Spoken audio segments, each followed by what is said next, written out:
السلام علیکم، تاک نیوز میں خوش آمدید۔ حماس سیاسی ونگ کے سربراہ اسماعیل ہانیہ ایران میں شہید۔ حماس سیاسی ونگ کے سربراہ اسماعیل ہانیہ تہران میں قاتلانہ حملے میں شہید ہو گئے۔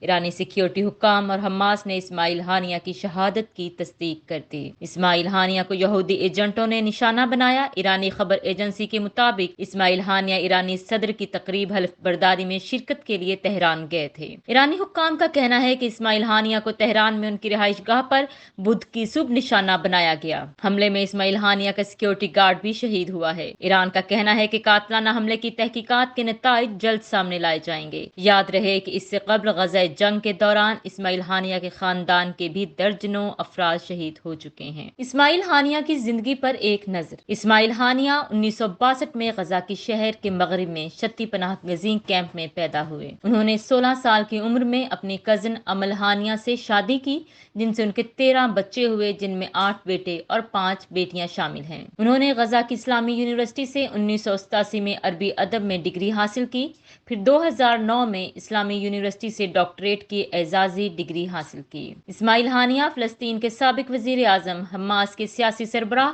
اور حماس کے پولیٹیکل بیورو کے چیئرمین تھے۔ 2017 میں انہیں خالد مشعل کی جگہ حماس کا سیاسی سربراہ مقرر کیا گیا۔ وہ 2023 سے قطر میں قیام پذیر تھے۔ اسماعیل ہانیہ 1988 میں حماس کے قیام کے وقت ایک نوجوان بانی رکن کی حیثیت سے شامل تھے۔ 1997 میں وہ حماس کے روحانی رہنما شیخ احمد یاسین کے پرسنل سیکرٹری بن گئے۔ 1988 میں پہلے انتفاضہ میں شرکت کرنے پر اسماعیل ہانیہ کو اسرائیل نے 6 ماہ قید میں رکھا۔ 1989 میں دوبارہ گرفتاری کے بعد 1992 میں اسماعیل ہانیہ کو لبنان ڈیپورٹ کیا گیا، جس کے اگلے سال اوسلو معاہدے کے بعد اسماعیل ہانیہ کی غزہ واپسی ہوئی۔ 2006 میں فلسطین کے الیکشن میں حماس کی اکثریت کے بعد اسماعیل ہانیہ کو فلسطینی اتھارٹی کا وزیر اعظم مقرر کیا گیا۔ حماس فتح اختلافات کے باعث یہ حکومت زیادہ دیر نہ چل سکی، لیکن غزہ میں حماس کی حکمرانی برقرار رہی اور اسماعیل ہانیہ ہی اس کے سربراہ تھے۔ مزید خبروں اور اپڈیٹس کے لیے سبسکرائب کریں ہمارا چینل اور دیکھتے رہیے تاک نیوز۔